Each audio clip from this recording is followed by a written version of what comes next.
Baahubali cinema తర్వాత pan India సినిమాలు ఎక్కువ అయ్యాయి. అన్ని సినిమా ఇండస్ట్రీల నుంచి పాన్ ఇండియన్ సినిమాలు వస్తున్నాయి. కానీ కొన్ని మాత్రమే భారీ హైప్ తో వస్తున్నాయి. హీరో మరియు దర్శకుడి కాంబినేషన్, సినిమాలో నటించే నటీనటుల కాంబినేషన్ వల్ల కొన్ని సినిమాలకి సీక్వెల్ వల్ల భారీ హైప్ వస్తున్నాయి. దీంతో నార్త్ లో ప్రముఖ మీడియా సంస్థ జరిపిన సర్వేలో ఇండియన్ వైడ్ గా ఏ సినిమా కోసం ప్రేక్షకులు ఎదురు చూస్తున్నారో చెప్పారు. అయితే ఈ సినిమాలు ఏంటో మనం చూద్దాం. కల్కి 2829 AD. ప్రభాస్ హీరోగా, దీపికా పదుకొనె హీరోయిన్ గా, నాగ్ అశ్విన్ దర్శకత్వంలో ఈ చిత్రం రూపుదిద్దుకుంటుంది. ఈ సినిమాలో అమితాబ్ బచ్చన్ అశ్వథామగా నటిస్తున్నారు. ఇక విశ్వనటుడు కమల్ హాసన్ కూడా ఈ చిత్రంలో నటిస్తుండటంతో ఈ చిత్రంపై భారీ అంచనాలు నెలకొన్నాయి. ఇప్పటికే విడుదలైన ఈ చిత్ర గ్లిమ్స్ ప్రేక్షకులను విపరీతంగా ఆకట్టుకుంది. ప్రపంచాన్ని కాపాడే యోధుడి పాత్రలో ప్రభాస్ నట విశ్వరూపం చూపించబోతున్నారు. అయితే ఈ చిత్రంపై భారీ హైప్ ఉంది. ఈ సర్వేలో మొదటి ప్లేస్ లో నిలిచింది కల్కి మూవీ. దీనికి ప్రధాన కారణం ప్రభాస్ తో పాటు దీపికా పదుకొనె, అమితాబ్ బచ్చన్, కమల్ హాసన్ కూడా నటిస్తుండటంతో ఈ చిత్రం కోసం ప్రేక్షకులు చాలా ఈగర్ గా ఎదురు చూస్తున్నారు. ఇప్పటికే ఈ చిత్రం యొక్క హైప్ ఆకాశాన్ని తాకింది.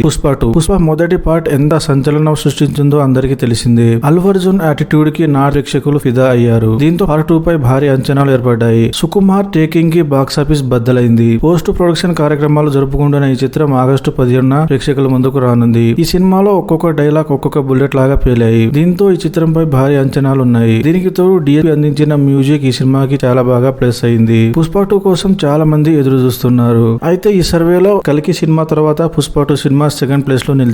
ట్రేడ్ పండితులు ఈ సినిమా ఖచ్చితంగా 1000 కోట్లు కలెక్షన్ వసూలు చేస్తుందని అంచనా వేస్తున్నారు. హృతిక్ రోషన్, ఎన్టీఆర్ ఇతర స్టార్ హీరోలు కలిసి నటిస్తుండటంతో ఈ చిత్రంపై భారీ హైప్ వచ్చింది. ప్రస్తుతం షూటింగ్ దశలోనే ఉన్న ఈ చిత్రం నుంచి ఫస్ట్ లుక్ గానీ, టీజర్ వస్తే గానీ అంచనాలు ఎలా ఉంటాయో మనందరికీ తెలిసిందే. 2019లో వచ్చిన వార్ సినిమాకి సీక్వెల్ గా ఈ చిత్రం వస్తుంది. అయాన్ ముఖర్జీ దర్శకత్వంలో రూపుదిద్దుకుంటుంది. బాలీవుడ్ సూపర్ స్టార్, అదే విధంగా టాలీవుడ్ మా స్టార్ హీరో ఇద్దరు కలిసి నటిస్తుండటంతో ఈ చిత్రంపై బాలీవుడ్ లోనే అదే విధంగా టాలీవుడ్ లో కూడా భారీ అంచనాలు ఉన్నాయి. ఈ కాంబినేషన్ కోసం ప్రేక్షకులు ఎంతగానో ఎదురు చూస్తున్నారు. ఈ చిత్రం కూడా మోస్ట్ అవైటెడ్ చిత్రాల్లో ఒకటిగా ఉంది. దీనికి తోడు ఈ చిత్రంపై భారీ హైప్ రావడంతో విడుదలవుతుందని ఎదురు చూస్తున్నారు ప్రేక్షకులు. ఈ చిత్రం 2025లో ప్రేక్షకుల ముందుకు వచ్చే అవకాశం ఉంది. మోస్ట్ హైప్ లో ఈ చిత్రం 3వ ప్లేస్ లో ఉంది. గోడ్. ఇళయ దళపతి విజయ్ హీరోగా నటిస్తున్న చిత్రం GOAT greatest of all time. Vikram Prabhu దర్శకత్వం వహిస్తున్నారు. మీనాక్షి చౌదరి, స్నేహ, ప్రభుదేవ తదితరులు ప్రధానమైన పాత్రలలో నటిస్తున్నారు. విజయ్ రాజకీయాలలోకి ఎంటర్ అవుతుండటంతో ఈ చిత్రాన్ని చాలా ప్రెస్టీజియస్ గా తీసుకున్నారు. రీజనల్ సినిమాతో పాన్ ఇండియా కొట్టడం అంటే మామూలు విషయం కాదు. మొత్తం మీద ఈ చిత్రం సెప్టెంబర్ 5న ప్రేక్షకుల ముందుకు రానుంది. ఈ చిత్రంపై కూడా భారీ హైప్ ఉంది. ఇండియన్ వైడ్ గా హైప్ ఉన్న చిత్రాల్లో 4వ ప్లేస్ లో ఉంది గోట్ సినిమా. ఈ చిత్రాలే కాకుండా NTR Devara cinema, Ram Charan game changer cinema, Rajinikanth కూలీ సినిమాలు కూడా మంచి హైప్ తో ప్రేక్షకుల ముందుకు రావడానికి సిద్ధంగా ఉన్నాయి. వీళ్ళు మీ ఫేవరెట్ సినిమా ఏంటో కామెంట్స్ లో